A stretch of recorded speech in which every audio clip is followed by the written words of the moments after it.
कहने का मतलब यह है कि इन लोगों के समय थोड़ा बहुत आ गया। सब तो ना हम समझा सकते हैं ना आप समझ सकते हो, लेकिन थोड़ा समझ लो।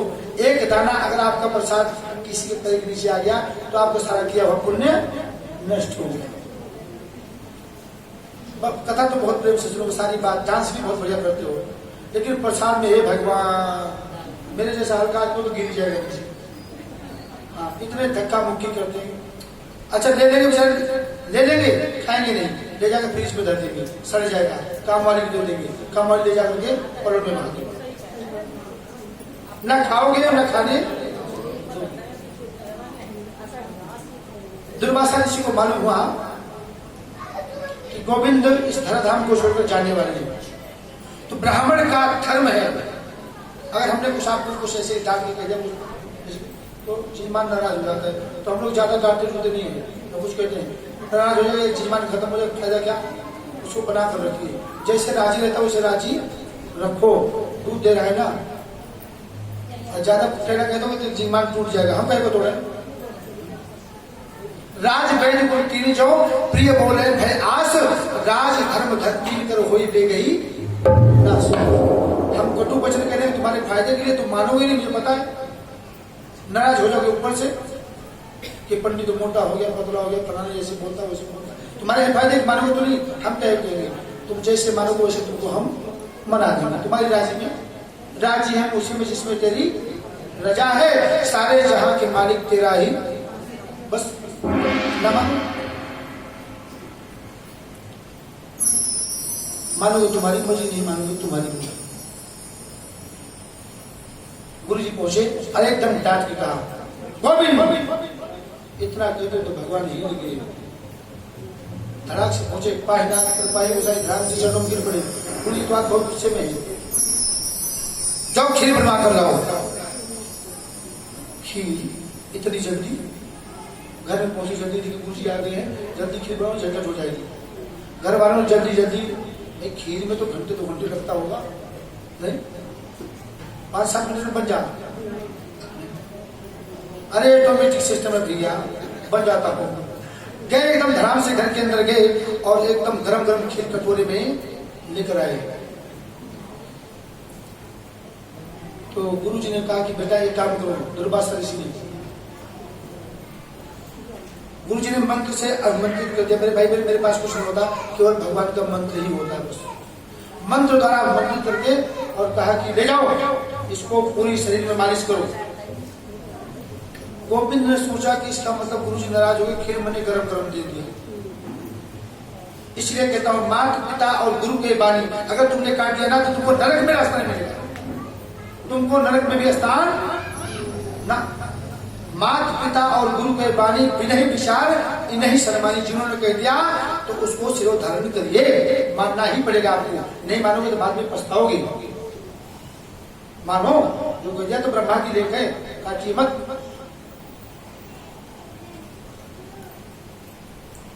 गुरु जी नाराज होकर खीर गरम गरम दे दिया। इसलिए ले जाओ इस पूरी खीर को अपने शरीर में मालिश करो। ले गए, वापिस आए, मालिश किया, वापिस आए। गोविंद ने तुमने अपने पूरे शरीर में खीर को मालिश कर लिया? हाँ गुरु जी कर लिया। देख ले, अगर ना किया हो तो अब भी कह रहा हूं, मौका है, पूरे सर्वांग में मालिश करना है। दोबारा आए, कर लिया? हाँ गुरु जी। देख ले, झूठ ना बोलिए। इसलिए गुरु से झूठ, माता पिता से झूठ बोलना उचित नहीं होता। बोलो तुम्हारी मर्जी, मानोगे तो तुम ही नहीं, हम कितना भी समझाओ। अब भी झूठ ना बोलिए मेरे भाई बहन। उस समय भगवान सर्वांग में लगा, सब अंगों में लगा लिया, कोई अंग बचा तो नहीं, कोई अंग नहीं बचा। देख ले, झूठ ना बोलिए। उस समय गोविंद रोने लगे। गुरु जी मैं सारे अंग में लगा दिया, कोई अंग नहीं बचा है, बस एक अंग में मैंने लगा दिया। एक अंग बचा है, क्या? तलुआ। इस तलुआ मैंने नहीं लगा, उस खीर को मैंने आपको दे दिया, आपने मंत्र द्वारा अवमंत्रित कर दिया, तो मेरे गुरु जी प्रसाद बन गया आपका। तो प्रसाद पूरे चरण के नीचे लगाता है। मैंने सारे शरीर में मालिश कर लिया, लेकिन चरण में मैंने अपने तलुए में। उस समय दुर्वासा ऋषि रोने लगे। जाओ बेटा तुमने सब गड़बड़ कर दिया। इसलिए गुरु जी की बात लिख दी जाती है, काटोगे तो पछताओगे। जहां तक तुमने खील मालिश किया है ना, वहां तक तो तेरा शरीर बजरे का हो गया, और जहां पर नहीं लगाया है बस वही तेरे प्राण है। जब भी धोखा होगा तो तेरे तलवे से धोखा होगा, तेरा से कोई देवता आक्रमण करेगा, वो वज्र भी इस पर असर नहीं करेगा। तो भगवान ने पहले ही बताया था कि मैं तेरा कर्जदार मानी, और मुझे मारेगा कहीं में तो मैं मरने वाला, मेरा तलवे में मारेगा तब जाकर के मैं आगे कथा में भी बताएंगे। एक समय की बात है, महाराज यदु शिकार खेलने के लिए जंगल में गए, एक ब्राह्मण को देखा। ब्राह्मण हिष्ट पुष्ट था और हर 2 मिनट में मुस्कुराता था, हंसता था। महाराज यदु ने कहा कि ब्राह्मण तुमको मैं 1 सप्ताह से देख रहा हूं, तुम हर 5 मिनट बाद हंसते हो, हर 5 मिनट बाद हंसते हो, क्या खाते हो तुम? और बिल्कुल हो भी 1.5 कुंटल की तकत हिल जाता है जोर से बोलने पर। क्या खाते हो तुम? ब्राह्मण ने कहा महाराज हम खाते क्या है, हमने गुरु की शरण ग्रहण किया है, उसकी कृपा से हिष्ट पुष्ट हूं मैं। इस वजह से मैं मुस्कुराता रहता हूं, प्रसन्न रहता हूं। कौन से गुरु, कैसे गुरु? ध्यान से सुनिए। गुरु 2 प्रकार के होते हैं, एक शिक्षा का गुरु और एक दीक्षा का गुरु। दीक्षा का गुरु एक ही होना चाहिए पूरे जीवन में, आजीवन के लिए। ये नहीं कि आज इनको बना लिया कल को, ये सही नहीं है, ये वाले सही नहीं है, वो नहीं सो ना, एक बार बनाइए गुरु बस जीवन में, सोच समझ के विचार के, अच्छे हो तो बुरे हो तो वो गुरु जी जानेंगे, तुम तो उनको गुरु जी जानो बस। वो गुरु जी जाना क्या करेंगे, जो गुरु जी करेंगे वो भोगेंगे, तुम मत भोगो। दीक्षा का गुरु 1000 बना लो, कोई दिक्कत नहीं है। मैंने गुरुओं की शरण ग्रहण किया है। कैसे गुरु, किसको गुरु बनाया? मैंने गुरु बनाया एक तो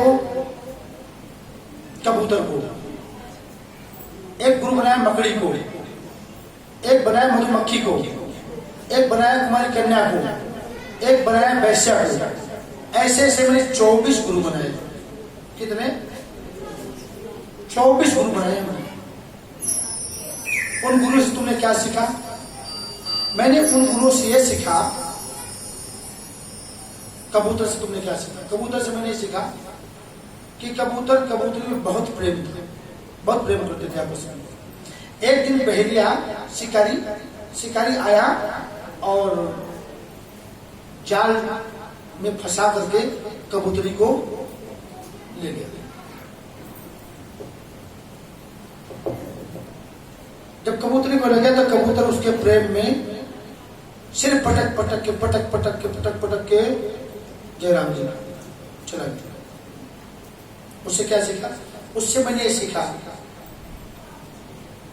जितना प्रेम तुम पत्नी से कर रहे हो ना, इतना प्रेम अगर भगवान से करे होते तो तुम्हारे नाम का इतिहास बन जाता। अगर इतना प्रेम तुम भगवान से करते तो वैकुंठ लोक प्राप्त हो जाता। ये शरीर भी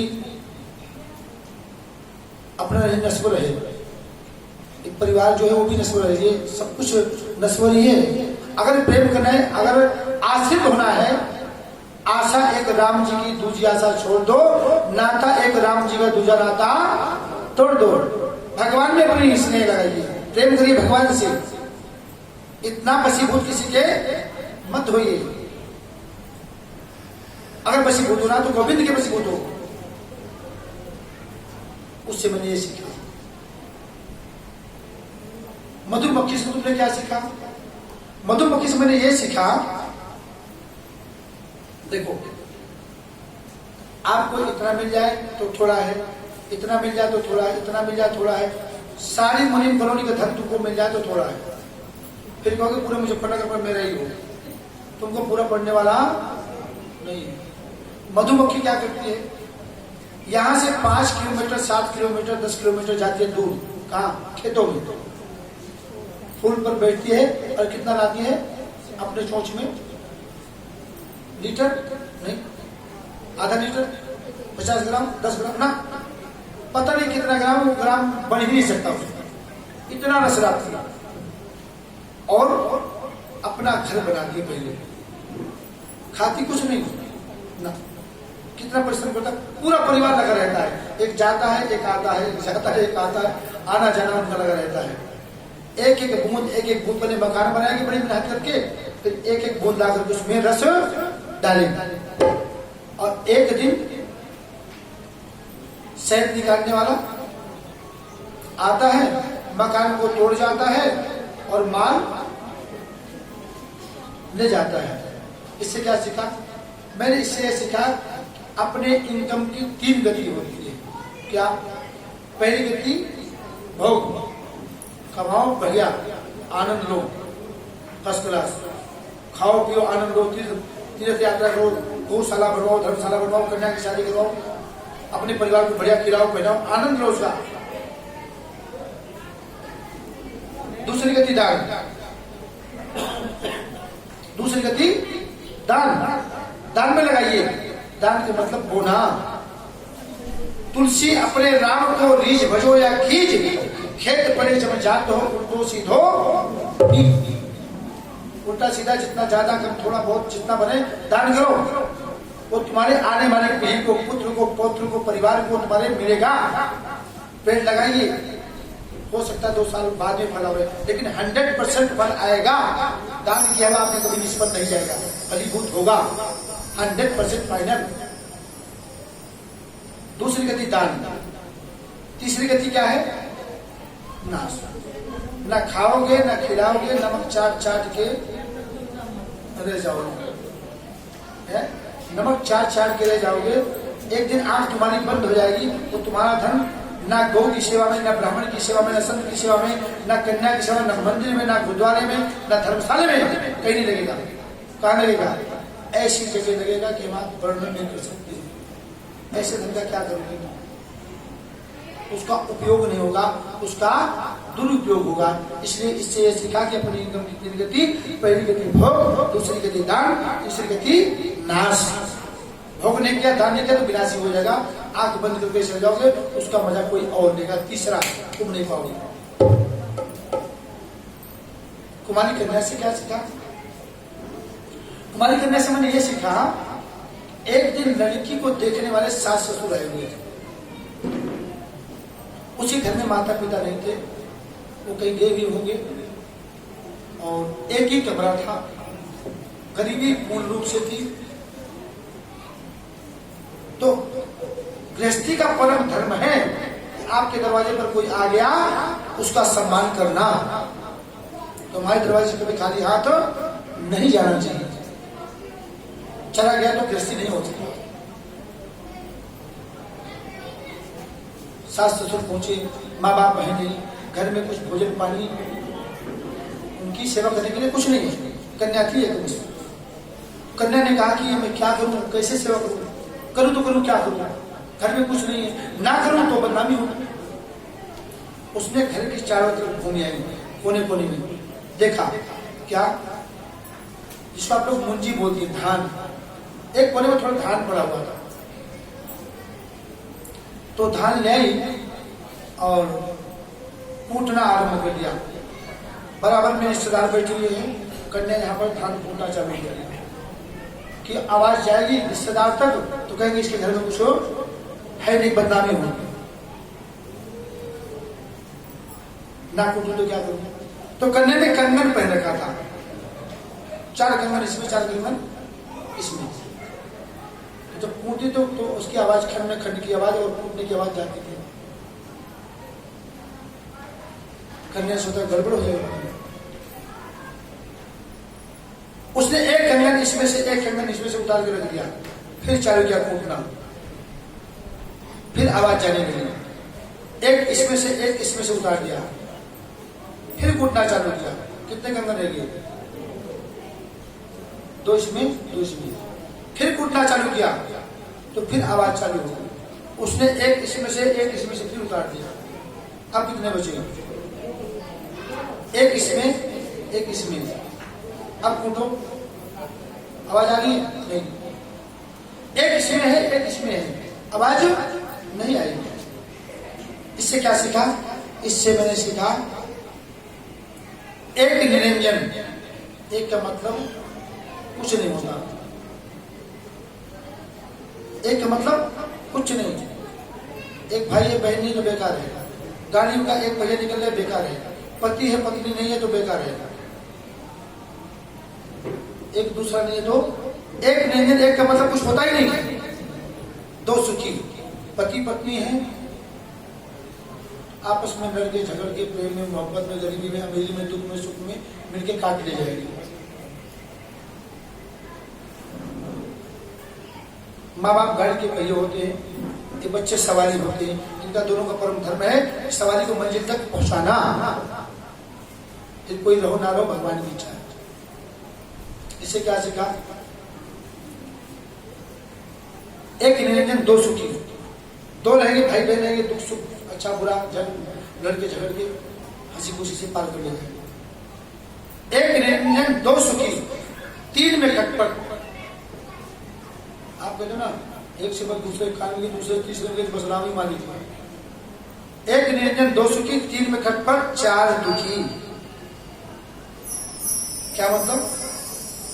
इसका मतलब चार दुखी का मतलब तीन हो जाए, खटपट हो जाएगी, और चार हो जाएगा तो इसका मतलब है जितना धन बढ़ेगा, परिवार बढ़ेगा, उतना आपका मानसिक टेंशन 100% बढ़ेगा। रोक सकता नहीं है।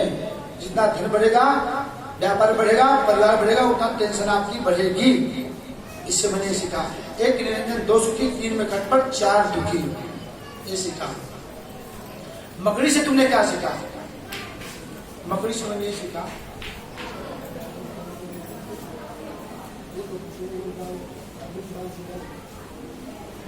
उससे मैंने यही सीखा मकड़ी से। ये गृहस्थी देखो, ये बेटा, ये बेटी, ये मकान, ये दुकान, ये फैक्ट्री, ये बनाना पड़ो, कौन बनाता है? आप एक और बना दो, एक और बना दो, एक और बना दो। मकड़ी अपने आप जाले को बनाती है या कोई दूसरा आता है? नहीं, बोलो, अपने आप तो बनाती है ना। अकेली मकड़ी उस जाले को जितना बड़ा से बड़ा बनाती है। कितना बड़ा मैं बनाते उसी अपने बनाए हुए जाल में फंस करके चली जाती है।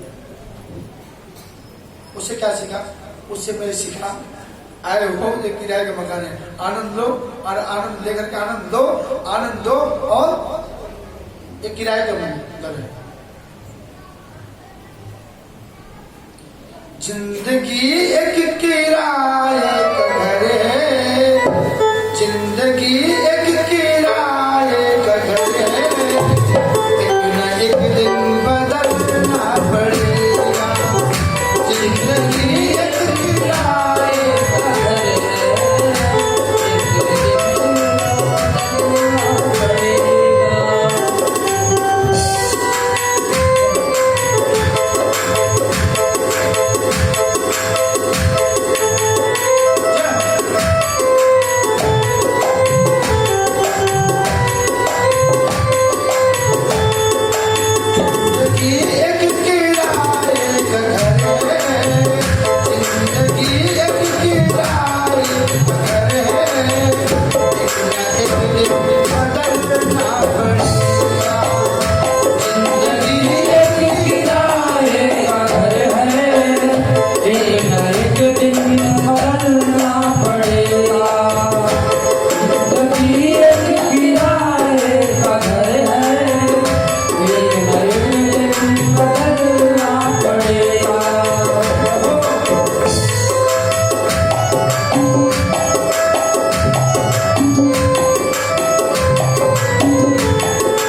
की तैयारी कर लो, कुछ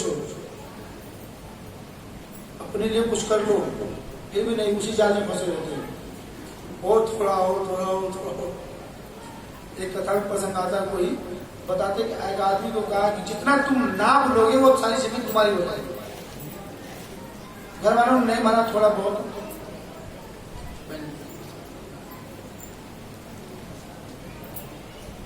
ये बेचारी पचेगा से आती है, बहुत दूर पड़ता है, तो इनकी तो मन्नत तो बहुत रहती है, लेकिन बहुत मुश्किल हो जाता है क्योंकि गांव का एरिया है, इसलिए बहुत उनकी इच्छा होती, बेचारे पचेगा से आते हैं। बोले आनंद भगवान की जय। तो जितना नाप लोगे तुम्हारा हो जाएगा। 4 रोटी ले रखा था कि 4 कदम और 4 कदम और, रोटी तो पास में खा लूंगा, अरे बाद में खा लूंगा, 4 कदम और मेरा ही हो जाएगा। अरे मेरे मेरे मेरे भाई, ना मेरा रहा ना तेरा रहा, खुद ही चला गया। रोटी बंधी की बंधी रहेगी, कोठरी खुली तो क्या करोगे? अरे भगवान से इतना मांगो कि प्रभु इतना दे दो, मैं भी भूखा न रहूं, साधु न भूखा, इतना दे दो कि कोई अतिथि आया उसका सम्मान कर दूं, अपना घर परिवार जिस सम्मान के साथ पल जाए। बहुत ज्यादा क्या करोगे? कोई लेके गया है नहीं, खाली हाथ आता है और खाली हाथ जाएगा। मकड़ी ने इतना बड़ा बाउंडर बनाया, इतना बड़ा जाल बनाया, वो मकान बनाया अपना, लेकिन आखिरी में बनाते बनाते ही चली गई। इसलिए ये शरीर नश्वर है, एक दिन नष्ट ही हो जाएगा। आओ खाओ कमाओ, किराए का घर है, कुछ थोड़ा साफ सफाई से रखोगे तो मकान मालिक 2-4 महीने साल भर और बढ़ा देगा, अच्छे आदमी रहेंगे, कोई बात। और जहां जरा से गड़बड़ किया तो मकान मालिक कहता अगले महीने मेरे बेटे की शादी है भाई। हम लोग सुनते रहते, बता दे कि मेरे घर में बड़ा बड़ा भाई है, भोले वाला भाई, तुमको खाली करना पड़ेगा। वो अपनी तैयारी पहले करो। तो समझ गया कि मैं किराएदार से नहीं, किराए में झंझट करना है और दीवार भी तोड़ देता, रोज की बिगाड़ता है। तो मकान मालिक कहता है अगले महीने मेरे बेटे की शादी